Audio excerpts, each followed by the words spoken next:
Jeħtieġ li nissimplifikaw u naqsu l-burokrazija żejda biex filwaqt li naħdmu fil-qafas Ewropew intejbu mingħajr ma nippreġudikaw l-assorbiment ta' fondi Ewropej. Dan kliem is-Segretarju Parlamentari għal Fondi Ewropej Ian Borg fis-7 minn serje ta' konferenzi bit-tema Effiċjenza fil-ħidma tal-Gvern. Laqgħa li fiha ġew diskussi l-istess fondi Ewropej u li għaliha attendew fost l-oħrajn diretturi ġenerali mid-diversi ministeri bilan li l-problemi identifikati sissa u oħrajn li jfeġġu minn żmien għal ieħor tinstabilhom soluzzjoni. Borg żied jgħid li l-Kummissjoni Ewropea u aġenziji internazzjonali innutaw li l-burokrazija żejda kienet raġuni għalfejn sa Jannar 2013 Malta kienet assorbit biss 30% tal-fondi strutturali. Għaldaqstant qed issir ħidma biex fost l-oħrajn titejjeb l-infrastruttura tal-informatika biex seħħi tal-fondi bejn is-snin 2014 u 2020 ikunu jistgħu isiru online.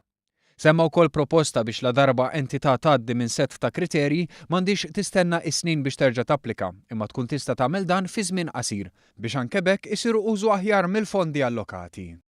Il-Kummissarju għas-Simplifikazzjoni Amministrattiva Anthony Giusdecelis sostna li l-burokrazija u komplikazzjonijiet żejda jistgħu jagħtu lok għal abbuż u korruzzjoni.